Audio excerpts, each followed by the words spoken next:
வணக்கம் வாங்க இந்த லாக்டவுன் டைம்ல நம்ம வீட்ல இருக்கிற பொருளை வச்சு சுட சுட ஒரு ஈவினிங் ஸ்நாக்ஸ் நம்ம டீ காஃபியோட சாப்பிடுறதுக்கு அரிசி மாவு போண்டா ரொம்ப சூப்பரா ரெடி பண்ணிடலாங்க. இந்த போண்டாக்கு பாத்தீங்கன்னா அரிசி பருப்புலாம் எதுவுமே ஊற வைக்காம நம்ம வீட்ல இருக்க பொருளை வச்சு ரொம்ப ஈஸியா செஞ்சிடலாம்.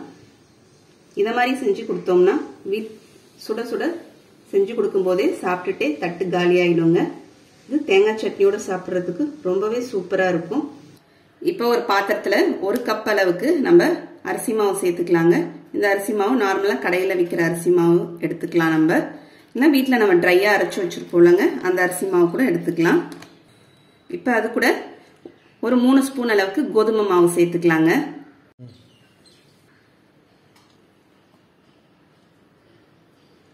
ஒரு 2 ஸ்பூன் அளவுக்கு உப்புமா ரவை சேர்த்துக்கலாங்க.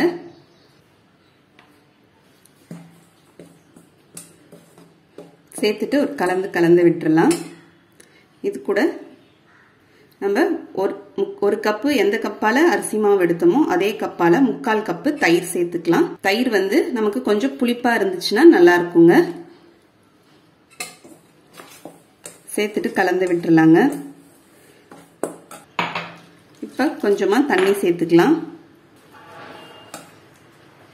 கொஞ்சமா தண்ணி சேர்த்து மாவை கலந்துக்கலாங்க.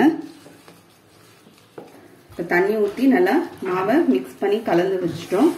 இப்போ இதை ஒரு 2 மணி நேரம் நம்ம ஊற வச்சிடலாங்க. 2 மணி நேரம் நமக்கு ஊறிச்சுன்னா ரொம்பவே நல்லா இருக்கும். இப்போ நமக்கு 2 மணி நேரம் ஊறிடுச்சுங்க. இது கூட கொஞ்சம் பொடிசா கட் பண்ண கொஞ்சம் கருவேப்பிலை, பொடிசா கட் பண்ண பச்சை மிளகாய் சேர்த்துக்கலாங்க. கொஞ்சமா இஞ்சி துருவி போட்டுக்கலாம்.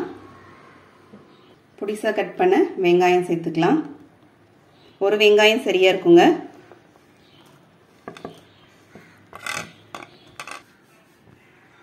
கொஞ்சமா ஜீரகம் சேர்த்துக்கலாம். தேவையான அளவுக்கு உப்பு சேர்த்துக்கலாங்க. ஒரு 1/2 ஸ்பூன் அளவுக்கு பேக்கிங் சோடா சேர்த்துக்கலாம். சேர்த்துட்டு இப்ப எல்லாத்தையும் கலந்து விட்டுடலாங்க.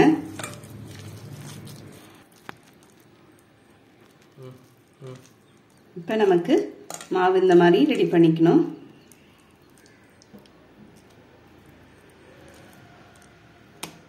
இப்ப இது கூட கொஞ்சமா கொத்தமல்லி தழை சேர்த்துக்கலாம்.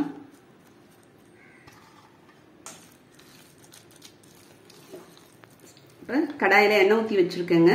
இப்ப எண்ணெய் நமக்கு காஞ்சிருச்சு. இப்ப நம்ம போட்டுடலாம்.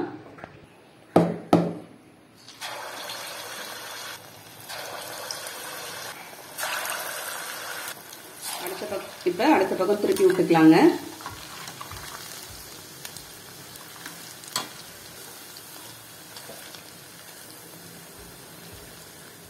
இப்ப நமக்கு 2 பக்கமும் நல்லா வெந்துருச்சுங்க. நம்ம எடுத்துடலாம்.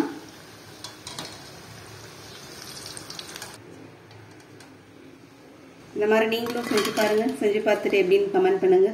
உங்களுக்கு இந்த வீடியோ பிடிச்சிருந்தா லைக் பண்ணுங்க, ஷேர் பண்ணுங்க, சப்ஸ்கிரைப் பண்ணுங்க. அடுத்த வீடியோல பார்க்கலாம். தேங்க்யூ.